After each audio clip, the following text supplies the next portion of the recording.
present some slides for about 20-25 minutes, and then we'll be taking questions. Thank you very much for this. Marie, over to you. Okay.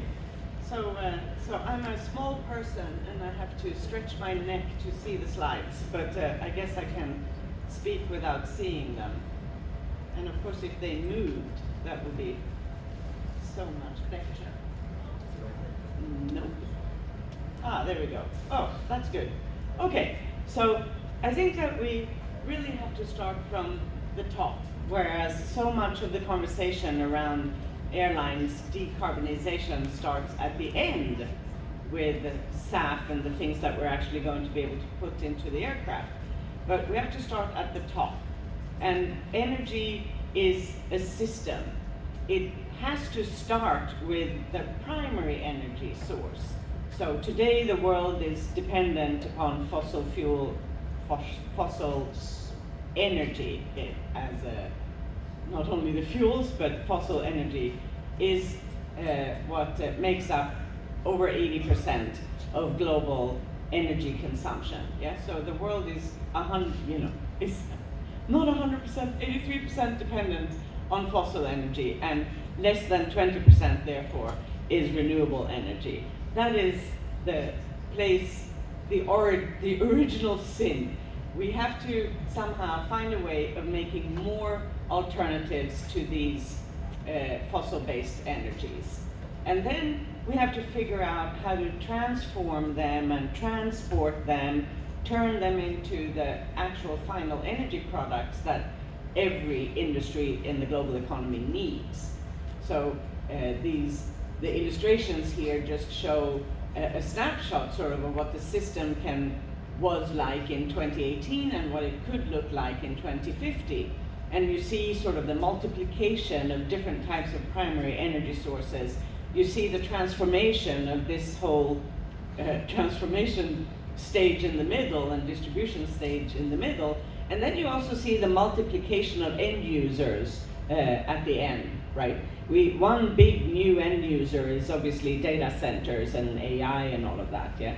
So now the system has to adapt to make energy also for them. Every industry, every economic activity obviously has a right to its energy product. And one of them is, of course, also airlines, who we deem have a right to the energy product that we need to fly aircraft.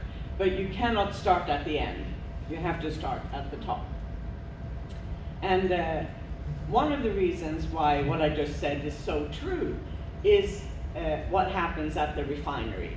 So in the transformation and distribution process in the energy system, the world will allocate a certain amount of crude oil to refineries. And refineries then put all of this crude oil through the refinery, and out comes a number of products. Every refinery will produce a number of products. So when we're talking about a barrel of crude oil, we take, as an industry, 10% of the global output of refined fuels is jet fuel. Only 10%, I feel like saying. And we see and understand, I hope, that the refinery makes its money, makes most of the profit from diesel and gasoline. Those are the big money earners for the refinery, and jet fuel, really has to hang on by the skin of its teeth to still be included in the product mix. And this is also true for biorefineries. The percentages vary, but every refinery will produce a bunch of products. Maybe in the future we might have eSAF that could maybe be 95% SAF, but we're a very, very long way from there.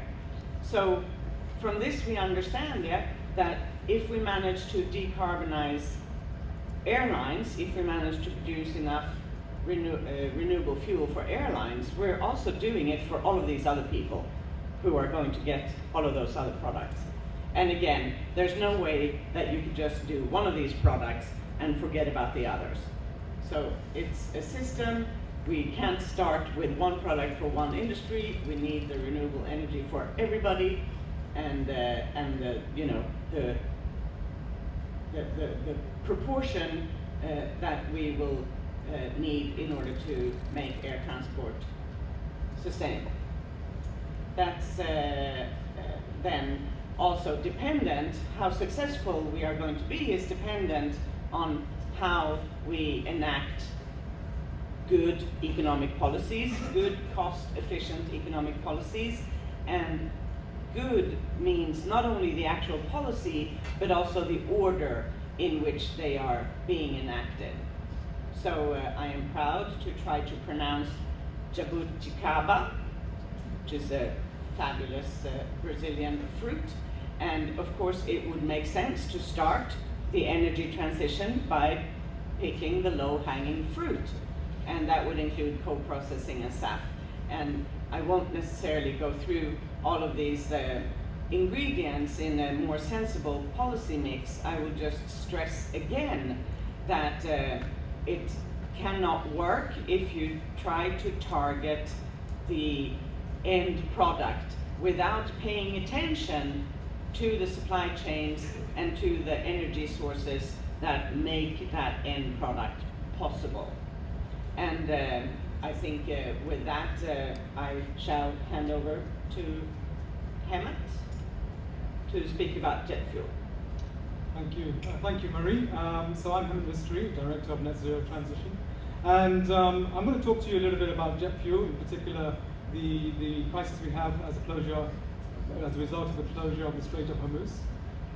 But I also want to explain to you how important it is in terms of thinking more about energy security and the role SAF plays before we get into the detail about where we are on SAF. So since the start of the conflict in Iran, of course, in late February, we've seen a big impact in terms of the oil markets, and particularly in terms of the jet fuel market, on which the impact has been unprecedented. We've seen oil prices rise to a range of between $120 to $125 a barrel, and then decline slightly, still at an elevated level, to around $95 to $115 a barrel. And if I just put up the actual slide so you can start to see, I apologize for that. So we're looking at the blue line there, and this is actually the price of Brent. And what we've seen in terms of jet fuel prices has been on a different level altogether. And these are the other lines you see on top of the blue lines, and these are the regional benchmarks for jet fuel. And you can see how varied they are, and also how disassociated they are in terms of the price of crude. And we've seen the average price of jet fuel increase from 6 months ago. In November, it was $96 a barrel. And in April this year, it moved to $188 a barrel, so double, as a result of what's happened with the closure of the Strait of Hormuz. It has settled a little bit, but still at a very high level of $156 a barrel. So jet fuel, it's important to understand, has been disproportionately affected compared to gasoline, definitely compared to crude, but also to gasoline and to diesel as well. And the impact has been very varied across regions. And of course, this is due to export flows, it's due to supply bottlenecks, it's due to refining issues. And that has meant that we've seen spot prices for jet fuel in the range of between $160 to even $200 a barrel. The impact of this, of course, on airlines has been very substantial. And just to explain one of the main drivers to why this situation has been created specifically for jet fuel, when we look at imports, so here we're looking at the percentage of imports by region, and we're looking primarily at the yellow and the red bars, of course. And you can see that the regions which rely most in terms of imports are, of course, Europe, Africa, and Latin America. Now, in that, let me just qualify that it's actually Europe and Africa which is most exposed to imports from the Strait of Hormuz, from the Persian Gulf. And there you can see the reliance is 24% for Europe, 33% for Africa.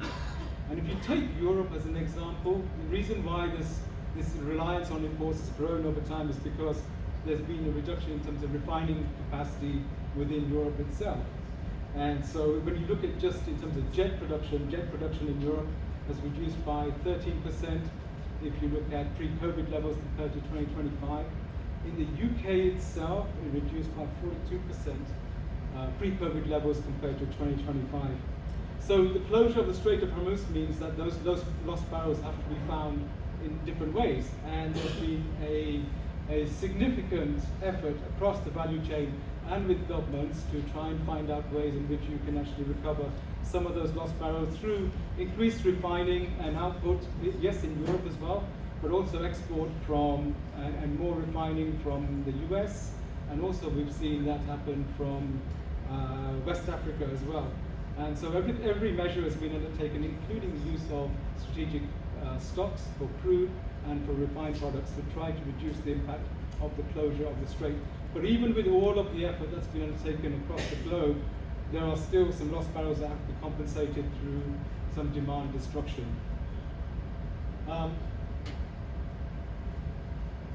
Before we go on, let me just say a few words about jet fuel in Brazil. So you recall the chart I showed you, and it showed you how much import reliance there is for Latin America. For Brazil, it's slightly different, and it's important to understand this because in Brazil, first of all, the pricing is done in terms of import parity. What that means is that the price for jet fuel is actually developed as if all of the jet fuel is imported from the US Gulf Coast. But actually only 16% of that fuel is actually imported from the US Gulf Coast, because the rest of it is actually sourced locally. So what this means that the airlines have been paying a premium in terms of the jet fuel here in Brazil, and that premium is added up to $220 million per year on top of the jet fuel prices that we've normally seen in terms of the benchmarks. So that's obviously problematic, and this is the red element you see on the yellow bars. And you'll see that has increased, almost doubled just during the crisis. And so that's added on another 105 million to the airlines as well. So the problem is, of course, this is not reflective of the cost. This is just a pricing formula which is not really relevant in terms of the market and how jet fuel is actually sourced within Brazil. So this is quite unacceptable in terms of where we are with the energy crisis. Airlines are already having to pay the elevated prices, which I spoke about in the previous charts, and on top, specifically in Brazil, you have to pay the add-on prices as well. Now, let's move on now and start to understand more in terms of how SAF fits in, because with the recent developments, what I've just explained in terms of the jet fuel prices and where we are, you know, it really makes us think that there is now an even greater emergency and importance in terms of energy complementarity and energy security. And sustainable aviation fuel clearly is our biggest lever for decarbonisation, but now it's really the time for governments to start to think about how best they can position the role of renewable fuels and the mix of renewable fuels in terms of energy resilience. And to support this, of course, you know, the pricing must be competitive. And here you can see the pricing, and what you see here at the bottom is the price of conventional fuel, fossil-based fuel in the blue, and the yellow is the market-based price. I have shown this chart previously to some of you. But unfortunately, with the mandates which have been put together in Europe and including the UK, we've seen such elevated prices. So that is obviously problematic, and we certainly hope that for Brazil, who is also going to be rolling out a mandate quite soon, that these are not the bad lessons from which to learn from, only to improve, hopefully. So that's a very important factor. But the other factor, and you would see this here, is on the right-hand side of the chart, you see that as the jet fuel price has increased, as a result of the closure of the Strait of Hormuz, you see that SAF price has increased as well. And that is obviously problematic because the cost of production for SAF is decoupled from the cost of production for fossil fuel. So it's really important that we're able to find a way to avoid this. And here, just for illustration, in the green line, I'm showing you the cost for the feedstock for SAF. And as you see, that would not have developed at the same rate. So, you know, it's very important that as we're working to ramp up SAF, that the pricing is competitive, and we're able to make the most of situations where we're able to get a lesser cost differentiation between fossil fuel and SAF. And that's really important as we are working through this crisis and as we ramp up. So let's hear more about what's actually the situation with SAF, and I'll hand over to Katie.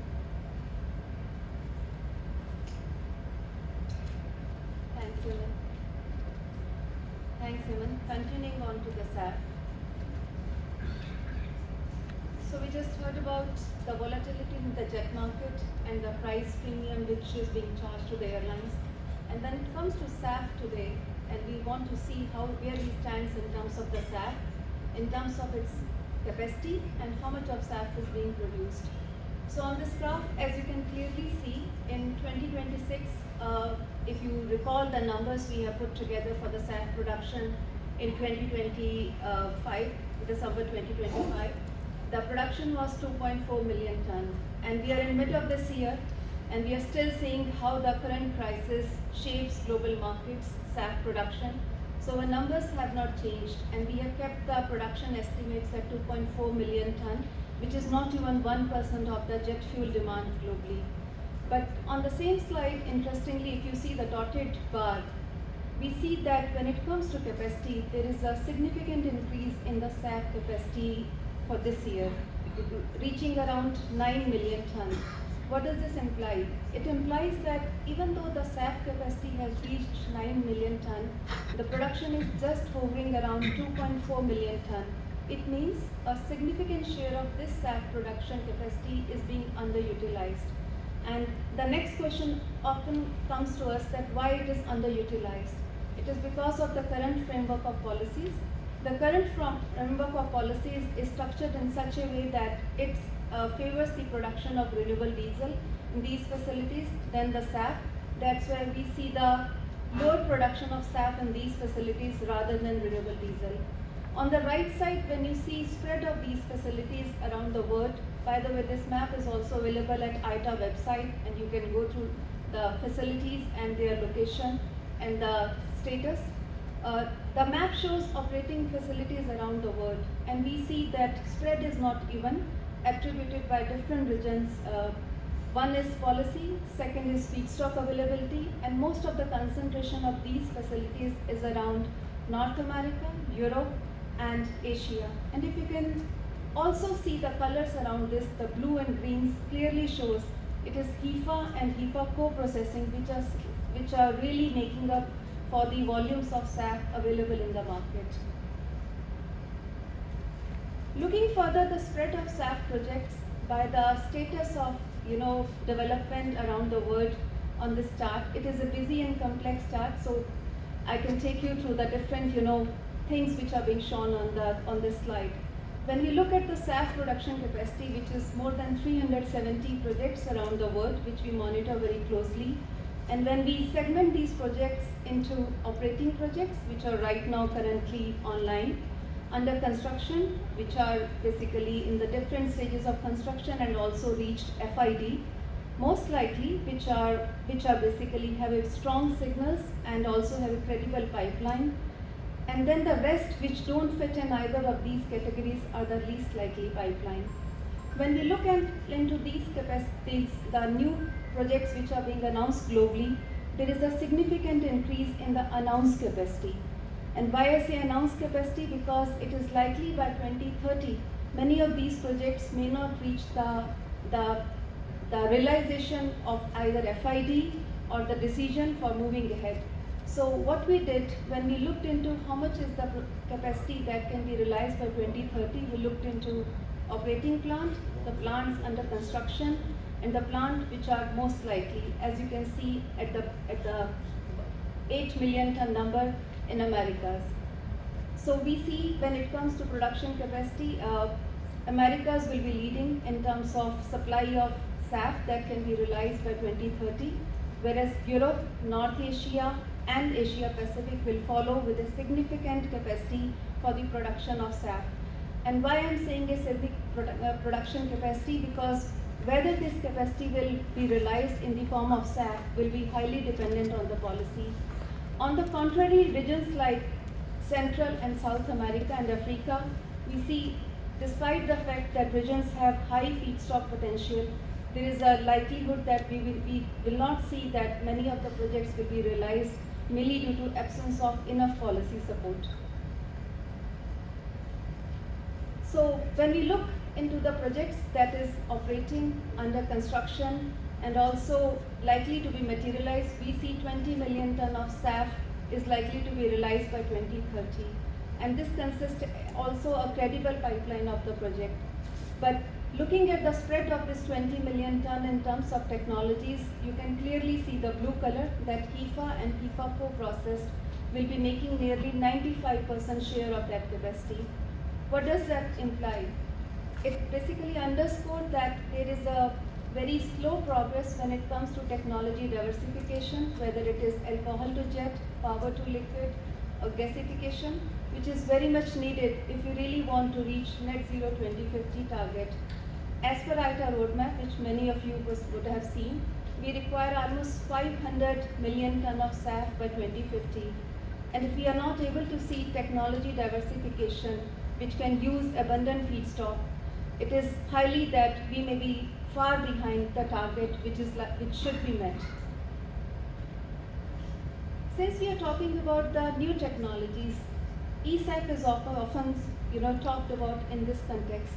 Let's see where we stand in terms of ESAF, where there is a sub-mandate in Europe. This is a busy slide, but let's look at the graph which is on the right-hand side first, which shows how much of the ESAF capacity is today and where we need to be in 2030 to meet the mandate requirements. So as on today, when we look, and when I say today, it's May 2026, as you can see on the slide, hardly little over 20,000 tons of ESAF production capacity is likely to be realized as on today. But by 2030, the industry requires nearly 600,000 tons of ESAF volumes as required by the mandate in both UK as well as in Europe, which means from the current capacity, we really need to increase this capacity by a factor of 30, so 30 times increase.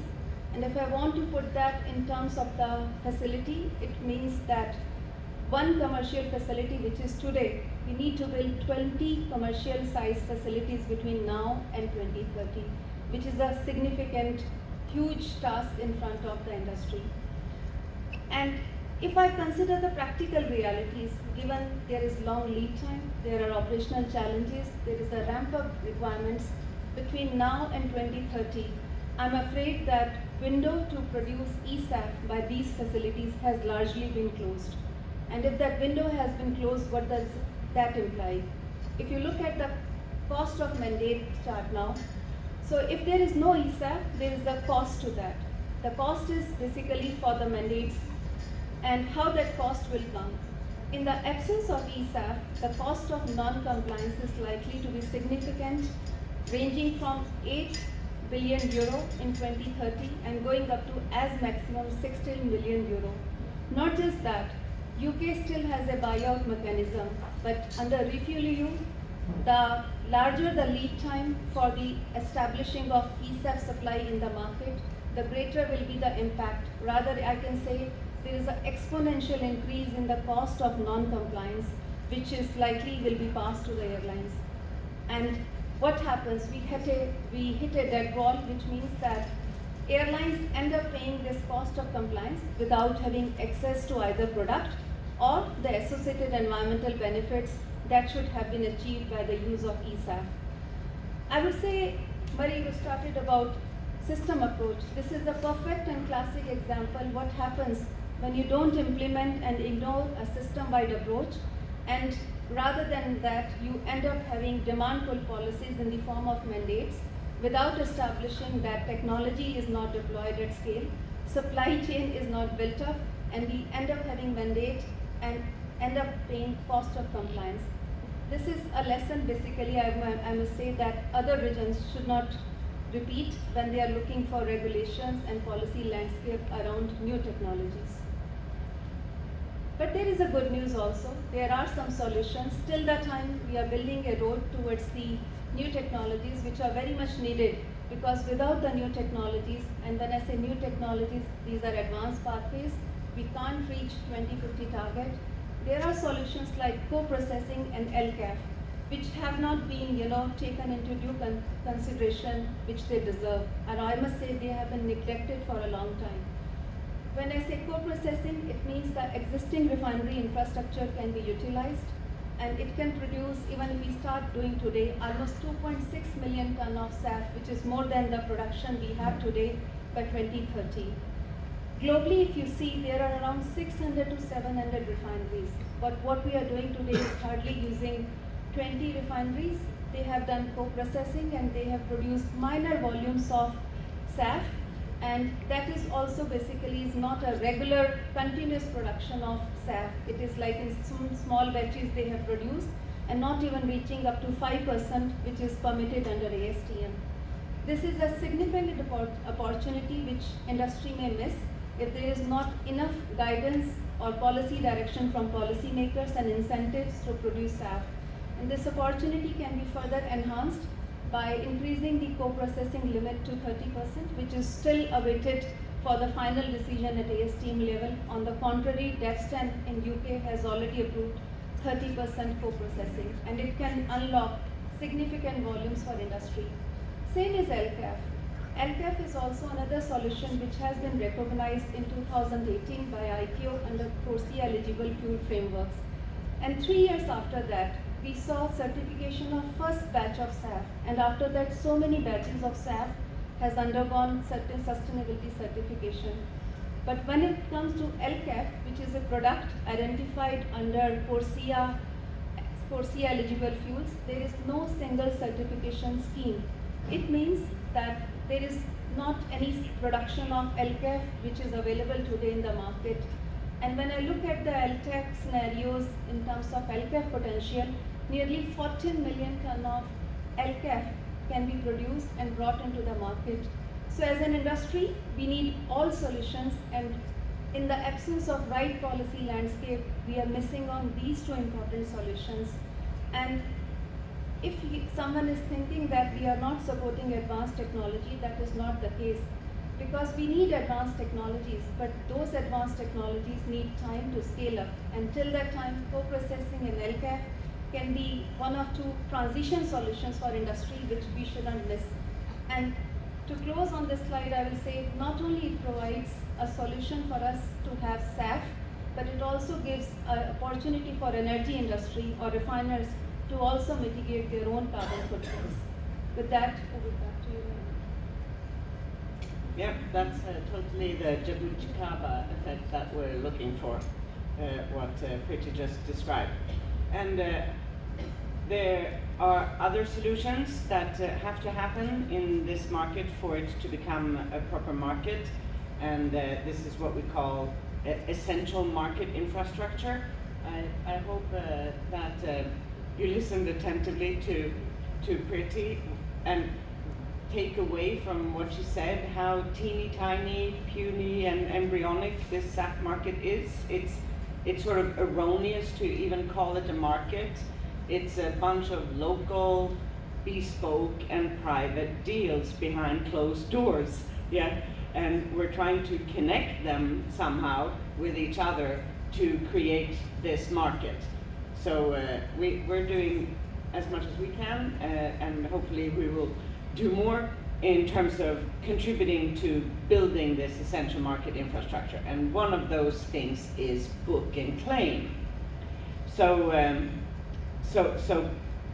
book and claim is the only opportunity we have to scale the market and make it progressively a global market without waiting for all the supply chains to be built. Yeah, so we have two options. Yeah, either we sit and wait and hope for those supply chains to come together, which is essentially the premise of a mandate. The mandate says you must do this, and the government crosses their arms and crosses their fingers and hopes that these supply chains will spontaneously self-assemble. Now, there's absolutely no sign today that that happens. Yeah, it has not happened in Europe, and I predict that it will never happen if we just impose mandates.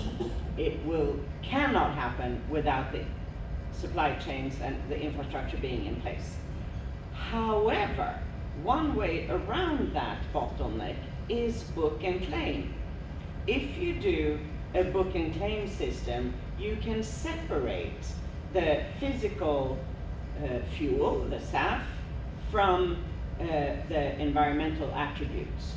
Yeah. So one airline in one country can buy the environmental attributes, yeah, pay for the SAF, if you wish.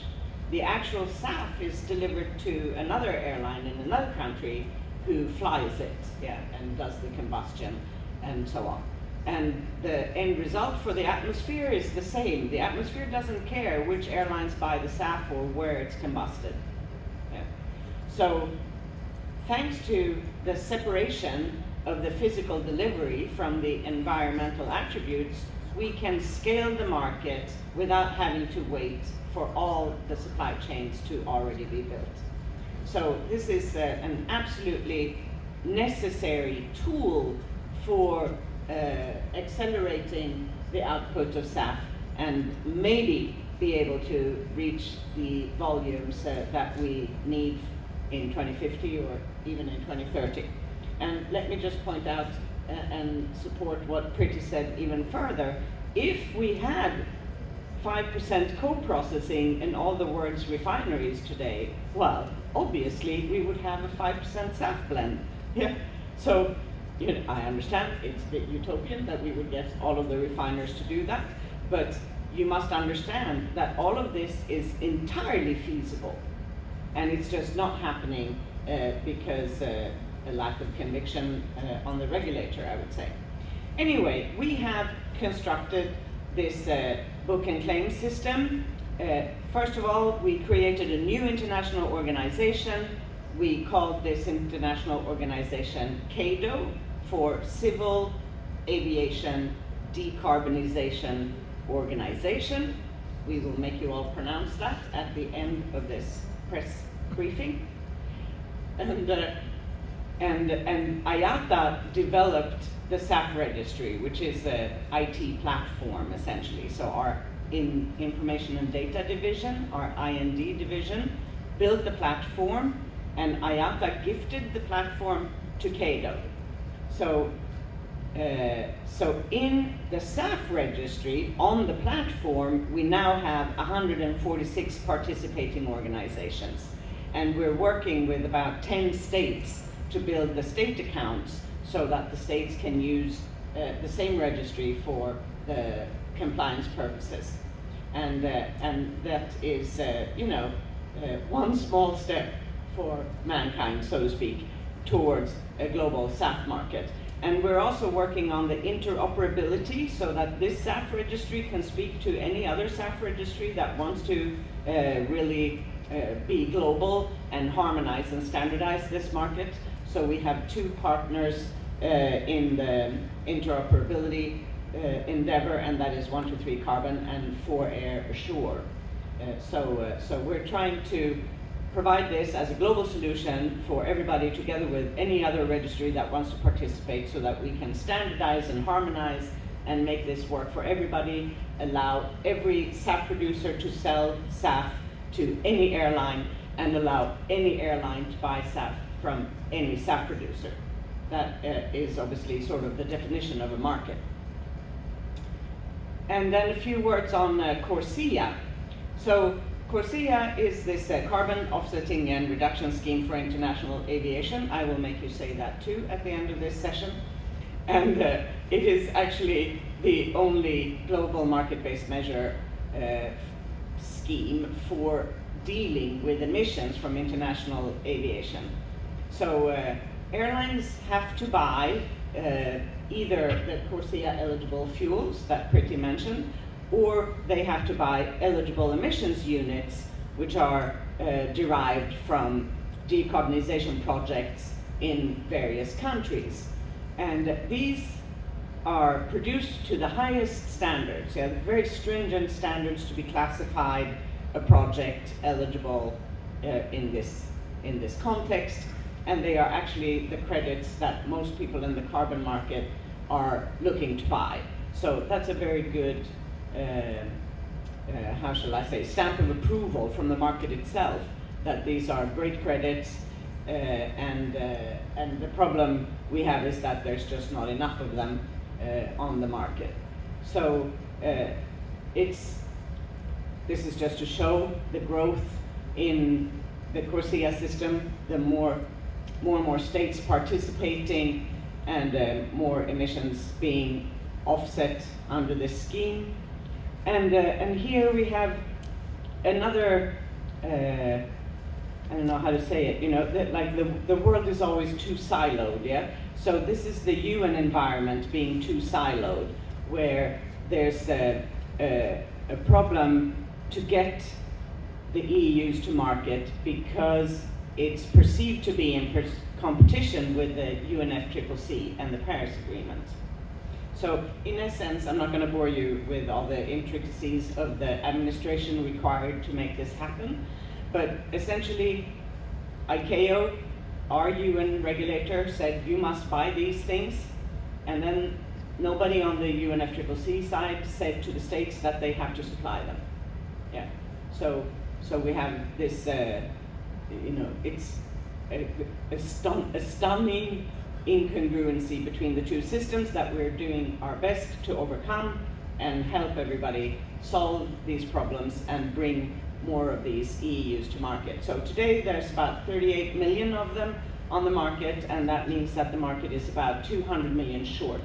So we're at 38, we need 200 million by this time next year. So this is a bit of an urgency, shall we say, for this to be a success.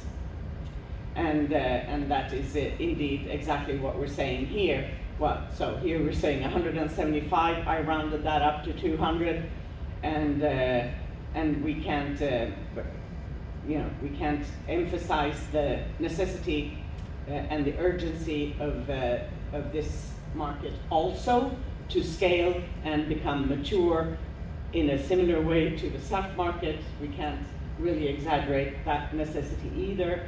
We're facing these two very acute supply shortages on these two new markets, and we need just everybody to join up and make it happen.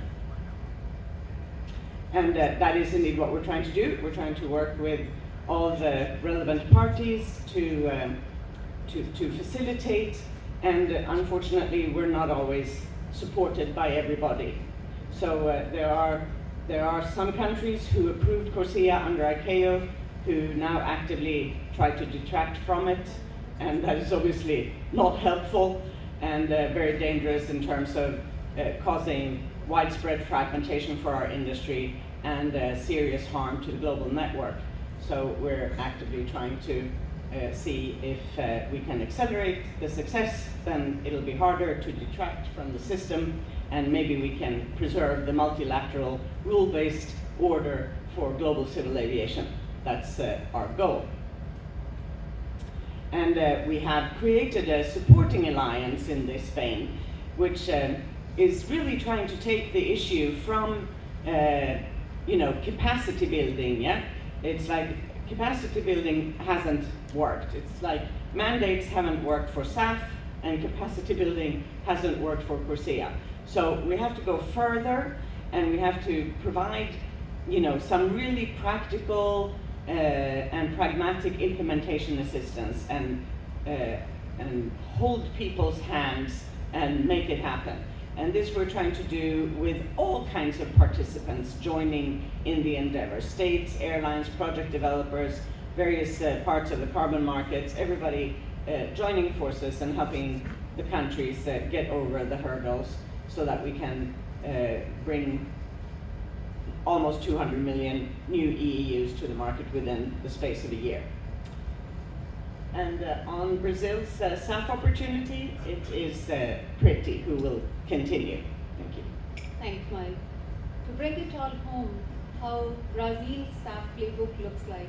So when we look at the Brazil SAF potential, I must say there is a tremendous opportunity and tremendous potential, because when we look at the feedstock, which are the building block for SAF ecosystem, Brazil holds almost 120 million ton of SAF feedstock potential by 2030, which can increase up to 180 million ton by 2050. But how this potential can be utilized to build an industry which doesn't exist as on today. So one of the quick kickstart can be for the system can be that the country can leverage established technologies. When I say established technologies like HEFA and A2J pathways, and its feedstock supply chains of sugars and lipids, and that can be utilized to produce nearly 12 million ton of SAF by utilizing around 18 million ton of feedstocks which is available in the country. And all of these feedstocks in our assessment meet the stringent sustainability criteria, which is one of the most important needs when it comes to airline industry. But where we are today in terms of potential versus practical and real progress, we see hardly 2.2 million ton of capacity pipeline when it comes to SAF production in the country. It clearly shows that there is a significant untapped potential that can be utilized and can be used to produce SAF not only for the demand in the country but also to serve the global aviation industry. And how that can be unlocked within this concluding slide. I think I will say that can be unlocked by history Brazil has witnessed in terms of strategic decisions and the energy transition. 50 years back in 1950, when the country had a fuel crisis, supply crisis, the ethanol ecosystem decision was taken by the government. And today the country has second largest ethanol economy, 80% fleet of flexi-fuel vehicles, highest in the world. In 2002, the government took a call that they want to build renewable power system and decouple from hydropower, and they have pioneered technologies and they have world's largest renewable based power system. So country already has experienced how these energy systems are being established. So when it comes to energy transition leadership in the country, I would say there is enough policy ambition in Brazil to create energy systems which can be also replicated for the production of SAF. What we need is a systemic implementation of the energy ambitions. But at the same time, there will be challenges. When I say challenges, there are a number of feedstocks which are available in the country, but it is important that these feedstocks meet sustainability criteria as prescribed by ICAO that can unlock investment and open the market access to another global markets. And other important things, the policies should take care of not just decarbonization credibility, but also make sure how actively incentives and investment in this ecosystem can be brought in. Because even today, most of investments in the country are being devoted towards the oil and gas sector. And if all that can be put in place, Brazil can write a transformative journey to produce SAF, which can go up to 60 million ton by 2050. And it's time to act now so that all of this potential can serve airline as well as build in the country's socio-economic and rural growth. Back to you. Thank you very much. Just to let you know, we have 10 minutes. It's a hard stop, so if we cannot answer your questions, we'll be outside as well to answer a few more. So who'd like to start with some questions? Would Ali? 1 and 2. Hi, Chris Jasper from The Telegraph. 2 questions. Looking at one of those slides there on cost of compliance with mandates and non-compliance, the UK figure seemed to be pretty much the same for both. Can you expand on that? And then, yeah, I'll let you answer that first. Yeah, and the second. Sorry, because we have very little time, can we do 1 question per person? Well, the other one's very quick. IATA, I don't think has ever actually said abandon the mandates. Why don't you just come out and say that? Sorry, I'm not sure we got the question. I don't think you've ever said to abandon those mandates. You've been critical of them. Are you saying that now, that they should formally, that they should be abandoned? I'll answer after Bertie's. So I think when it comes to cost of non-compliances, it is based on the formula which is prescribed by IATA. The cost of reference price minus cost of commercial aviation fuel multiply the factor of 2 in the case of refuel EU. In the case of UK, when you don't have the ESAF available, there is a buyout mechanism at a price of 7,700 something. I don't have the exact number.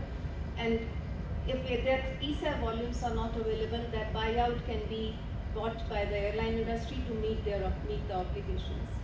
Yeah. Oh, I was desperately trying to get to my policy slide. But no, we're not necessarily saying abandon mandates. We're just saying it matters what you do and in which order you do it.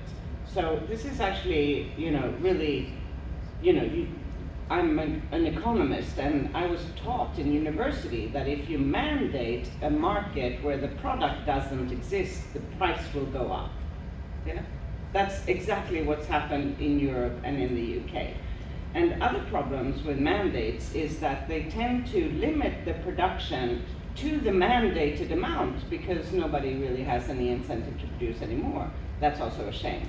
Moreover, mandates tend to create sort of a cartel-like behavior because it protects the people who are in the mandate, who are producing the current technology at the expense of everybody who's outside of the mandate, maybe thinking about new technologies and wanting to do new things. It's harder for them to break into the market. So all of these things are very known in economics, side effects of a mandate.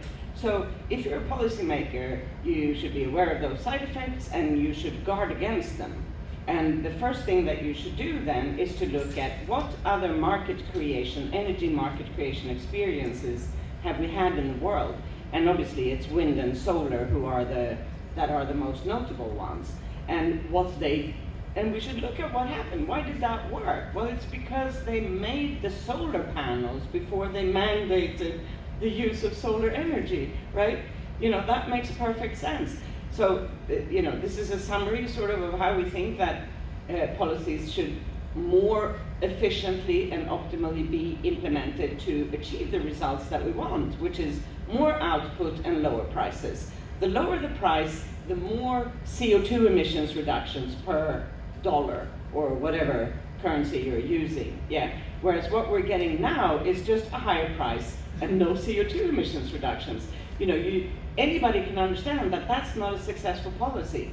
So what we're saying is use the right policy tool for the right thing in the right order, and if there's a role for mandates, it's probably later in the process when we have achieved some degree of liquidity in the market. And if you're using mandates, you also have to have supporting policies that can counteract some of the negative side effects of mandates.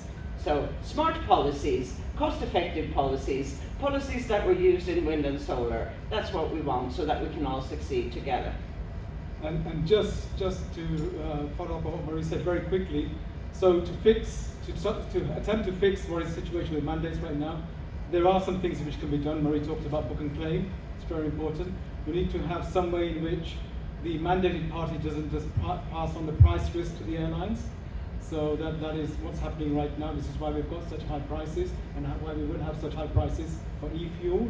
And we need some options for airlines to be able to procure the fuel, the e-fuel or the conventional SAF, well, the SAF itself in their own ways. So there needs to be options for the airlines to procure. Hi there, my name is Vinicius. I write about carbon credits and biofuels for Thomsen.